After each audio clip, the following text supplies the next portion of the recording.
Bien, Mesdames, Messieurs, j'ai tenu à recevoir le président Issoufou parce que c'est un ami et parce que nous avons de grandes responsabilités communes et nous les avons d'ailleurs exercées lorsqu'il y a eu des situations extrêmement graves en Afrique de l'Ouest et je lui suis très reconnaissant pour l'action qui a été la sienne tout au long de cette période. Je pense bien sûr à ce qui s'est produit au Mali et ensuite à la mise en œuvre de Barkhane.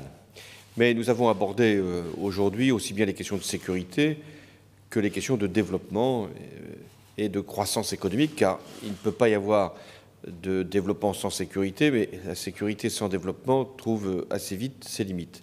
Il y a derrière ces deux questions aussi celle de l'immigration et de la nécessité d'avoir des mécanismes de contrôle, de maîtrise de ces flux migratoires. Et les mots ne peuvent pas remplacer ce que signifient des situations humaines extrêmement graves, que ce soit pour des gens qui s'épuisent dans le désert ou d'autres qui, hélas, sombrent en Méditerranée. Alors, sur la sécurité, nous avons une coopération qui est efficace, qui permet d'avoir, par l'opération Barkhane, les moyens d'intervenir. Et nous coopérons aussi avec notre base à Manama pour avoir aussi le contrôle de ce qui se passe au nord du Niger. Nous sommes également mobilisés et le Niger est en première ligne par rapport à Boko Haram. Et nous avons pu, là aussi, infliger des pertes à ce mouvement terroriste, même si aujourd'hui il s'est dédoublé.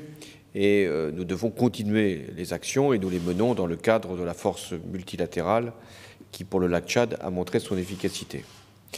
Mais nous avons voulu aborder les questions de développement et le Niger est regardé comme un exemple de ce que l'on peut faire avec notamment la mobilisation de fonds européens, c'était la suite de ce qu'on avait appelé le sommet de La Valette, et également de fonds français, parce que c'est notre volonté, au-delà de l'aide budgétaire, d'apporter des moyens pour le développement à travers l'Agence française de développement.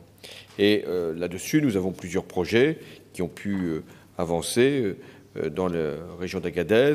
Il y a aussi le barrage que nous voulons absolument lancer, le barrage de Konadji, pour qu'il puisse être en fonction lorsque le président Issoufou sera au terme de son second mandat. Et nous voulons également participer à des programmes sur la santé, l'éducation, notamment l'éducation des jeunes filles. Nous avons évoqué aussi la situation plus globale de la région, je pense à la Libye, où nous avons l'intention de pousser toutes les solutions qui permettront de retrouver l'autorité, la sécurité et surtout l'unité. Et là aussi, le Niger participe à tout ce que nous pouvons faire pour éviter que, à travers le territoire nigérien, un flux migratoire puisse aller jusqu'en Libye et ensuite utiliser, hélas, les passeurs pour venir traverser la Méditerranée et aller jusqu'en Europe. Et puis, nous avons évoqué la situation au Mali, où nous travaillons pour mettre en œuvre les accords, avec bien sûr la responsabilité du gouvernement malien, et nous faisons en sorte que la MINUSMA puisse, avec l'opération Barkhane, être la plus efficace possible.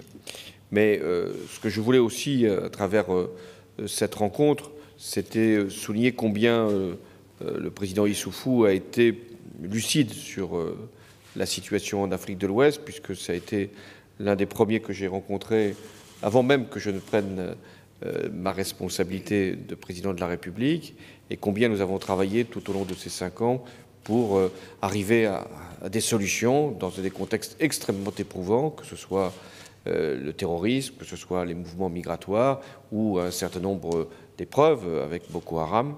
Donc nous avons réussi à être exemplaires et le Niger est regardé par les Européens. Et tout à l'heure, Mamadou Issoufou ira en Italie comme un exemple de ce que l'on peut faire de mieux pour l'action en matière de développement. Président, merci. Je voudrais à mon tour remercier le président Hollande pour l'excellente hospitalité et l'accueil chaleureux réservé à ma délégation et à moi-même. Je voudrais remercier le président aussi, il l'a rappelé, pour l'excellence de la coopération entre la France et le Niger, coopération qui a atteint un niveau très élevé ces dernières années. Et sous la présidence du président Hollande, je pense que je peux le dire, la France a fait preuve d'un grand leadership sur la scène internationale. Par son ouverture sur le monde, la France a montré en effet qu'elle est une grande puissance.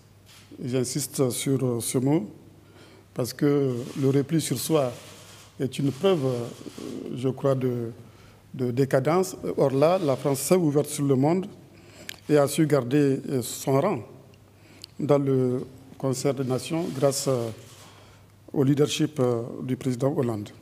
Et je peux témoigner, je suis de ceux qui sont bien placés pour emporter témoignage. En particulier, je me souviens de cette journée du 9 janvier 2013 à 19h30, quand le président m'a appelé, alors que les terroristes venaient de prendre Konna au Mali et qu'ils menaçaient Bamako, la capitale du Mali, et par conséquent, ils menaçaient les autres capitales des pays de l'Afrique de l'Ouest. J'ai reçu ce coup de téléphone et le président Yankouda Traoré, qui assurait à l'époque la présidence du Mali, avait demandé le soutien de la France et le président Hollande me demandait ce que j'en pensais. J'avais dit oui, il faut vraiment venir soutenir le Mali. Et le président n'a pas hésité. Ça a été une décision très courageuse, une décision très salutaire, parce que cette décision a permis, dès le 10 janvier, de chasser les terroristes de Konna, et puis quelques jours après, de reprendre toutes les villes du Nord Mali qui étaient entre les mains des terroristes. Donc, cela doit être souligné. Et je voudrais encore une nouvelle fois remercier le président Hollande pour cette action salutaire.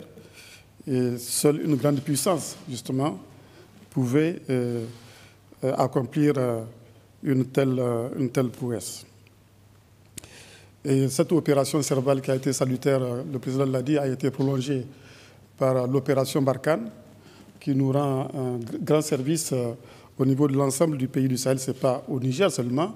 Dans les confins nord du Niger, nous avons pu, en rapport avec l'opération Serval, fermer tous les points de passage aux terroristes, aux trafiquants de drogue et autres, qui vont de la Libye vers le Mali et inversement du Mali vers la Libye. Barkhane également nous aide beaucoup dans le combat que nous menons dans le bassin du lac Tchad face à Boko Haram. La France a fait donc preuve, je peux le dire, sous la présidence du président Hollande, d'un grand courage par ses prises de position aussi sur d'autres questions qui préoccupent la planète, notamment sur le changement climatique. On connaît les efforts et les résultats obtenus grâce au leadership de la France et sur les problèmes de migration, qui sont des problèmes sur lesquels nous travaillons ensemble. Et là, le Niger est en train de mettre en œuvre un programme qui porte des résultats. Nous sommes en train de tarir le flux de migrants qui viennent par le Niger.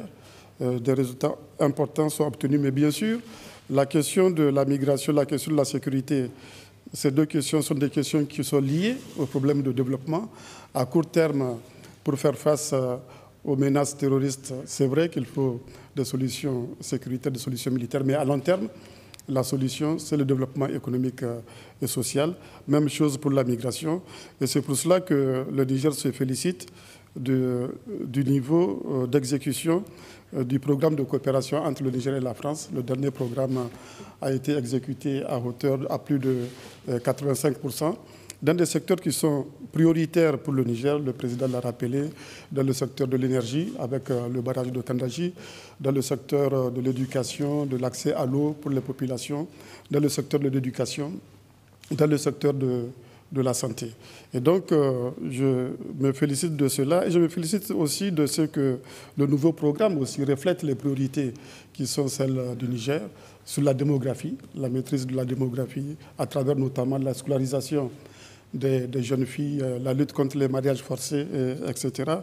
Sur le climat, là également, il y a beaucoup de choses à faire ensemble. Donc, nous allons continuer à travailler ensemble pour faire face aux effets des changements climatiques. Sur la migration, le nouveau programme reprend cette préoccupation et sur la question du genre. Donc, je peux dire que la coopération entre nos deux pays est excellente. Les relations sont très fortes et ceci grâce au président Hollande. Je salue le soutien qu'il a constamment apporté au Niger et au-delà du Niger à toute l'Afrique. Le continent africain, je crois, pense que tous les engagements que le président a pris vis-à-vis de l'Afrique ont été tenus. Merci beaucoup. Merci à toi. Président. Merci beaucoup. Merci. Merci. Merci. Merci.